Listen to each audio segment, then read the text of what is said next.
Assalamualaikum warahmatullahi wabarakatuh.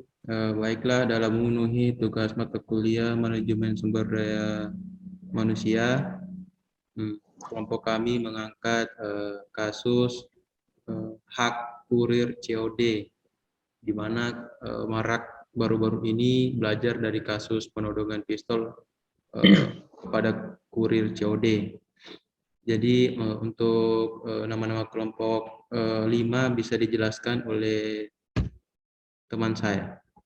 Kepada teman saya dipersilakan.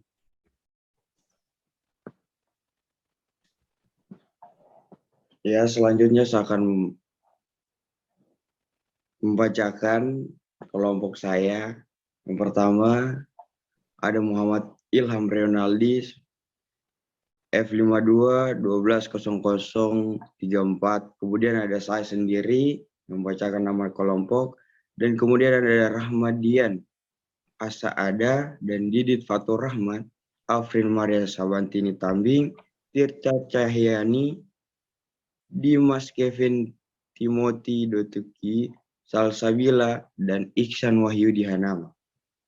Selanjutnya materi.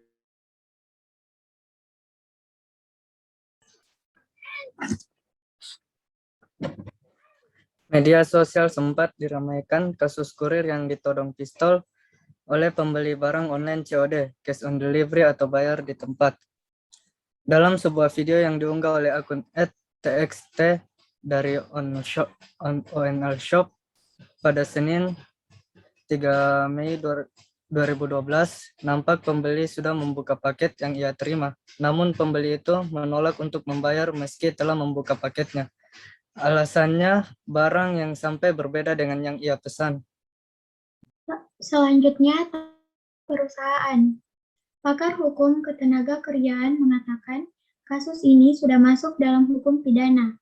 Pembeli tersebut sudah melakukan ancaman yang bisa membahayakan orang lain, bahkan mengancam nyawa.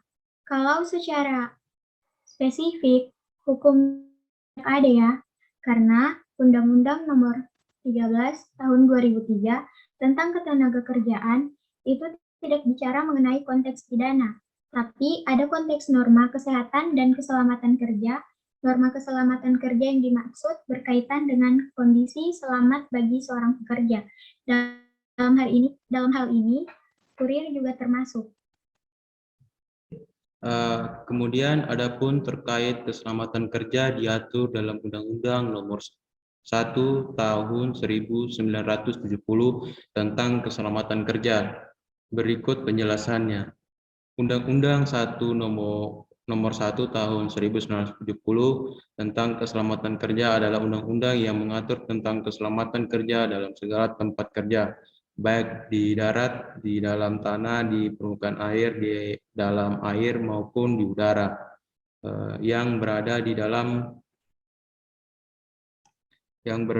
wilayah kekuasaan hukum Republik Indonesia.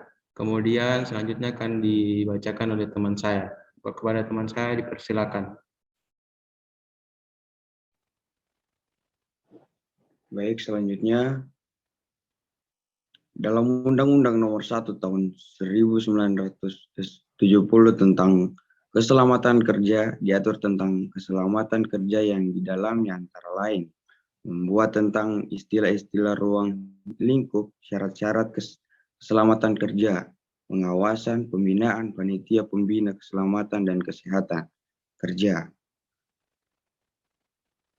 kecelakaan, kewajiban dan hak tenaga kerja, kewajiban bila memasuki tempat kerja, dan kewajiban pengurus.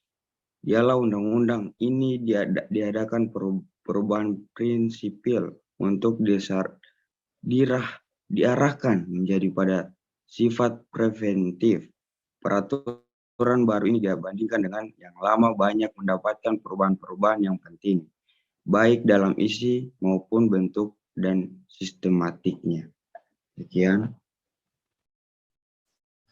Pembaruan dan perluasannya adalah mengenai perluasan ruang lingkup, perubahan pengawasan represif menjadi preventif, perumusan teknis yang lebih tegas, penyesuaian tata usaha sebagaimana diperlukan bagi pelaksanaan pengawasan, tambahan pengaturan pembinaan keselamatan kerja bagi manajemen dan tenaga kerja, tambahan pengaturan mendirikan panitia pembina keselamatan kerja dan kesehatan kerja, dan tambahan pengaturan pemungutan retribusi tahunan. Selanjutnya, pertimbangan dalam Undang-Undang 1 Tahun 1970 tentang keselamatan kerja adalah bahwa setiap tenaga kerja berhak mendapat perlindungan atas keselamatannya dalam melakukan pekerjaan untuk kesejahteraan hidup dan meningkatkan produksi serta produktivitas nasional. Yang kedua, bahwa setiap orang lainnya yang berada di tempat kerja perlu terjamin pula keselamatannya. Yang ketiga, bahwa setiap sumber produksi perlu dipakai dan dipergunakan secara aman dan efisien. Yang keempat, bahwa berhubung dengan itu, perlu diadakan segala daya upaya untuk membina norma-norma perlindungan kerja. Yang terakhir, bahwa pembinaan norma-norma itu perlu diwujudkan dalam undang-undang yang memuat ketentuan-ketentuan umum tentang keselamatan kerja yang sesuai dengan perkembangan masyarakat, industrialisasi, teknik, dan teknologi. Baiklah, dalam hukum ketenagakerjaan, Susilo mengatakan perusahaan memiliki tanggung jawab untuk melakukan tindakan pencegahan pada kecelakaan atau risiko kerja. Artinya dalam undang-undang sudah dikatakan bahwa perusahaan itu melakukan pemetaan terhadap risiko-risiko apa saja yang dapat dimunculkan. Selanjutnya, perusahaan tempat kurir bekerja juga bisa melakukan mitigasi terkait risiko kerja yang bisa muncul. Baiklah, selanjutnya hubungan kemitraan. Masalah perusahaan dan kurir ada di hubungan kerja.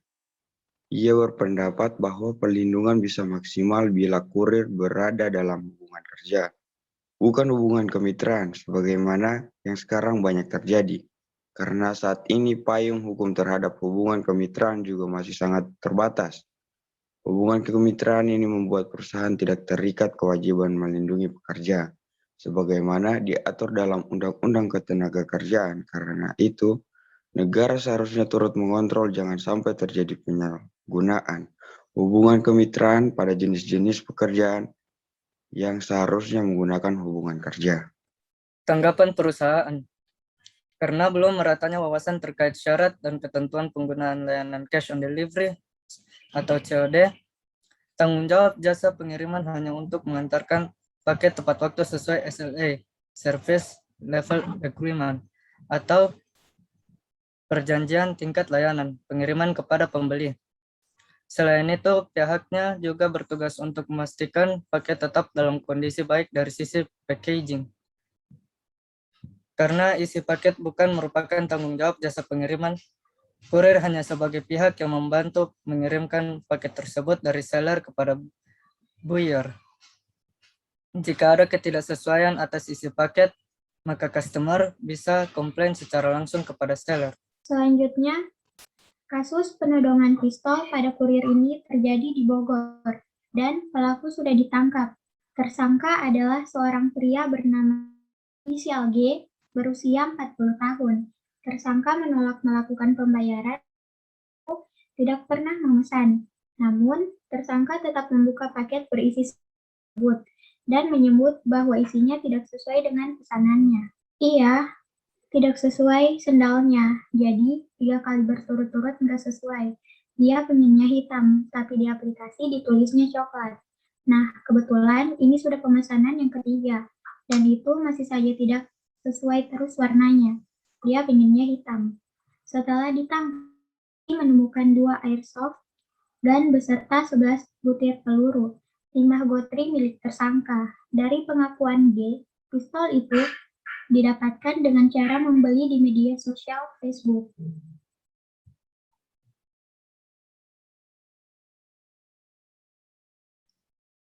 Kemudian G pun dikenai pasal 368 KUHP dan atau pasal 335 KUHP juga pasal 1 ayat 1 Undang-Undang Darurat Nomor 8 Tahun 1951.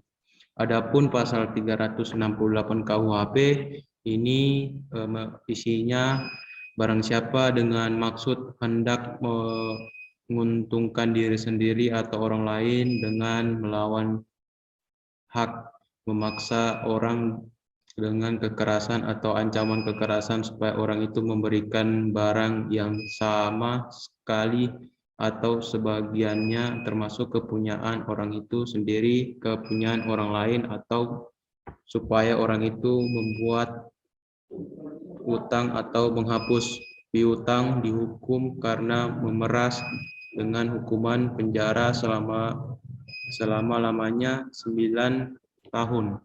Oke, selanjutnya tentang pasal 335 KUHP. Yang pertama diancam dengan pidana penjara paling lama 1 tahun atau denda paling banyak Rp4.500.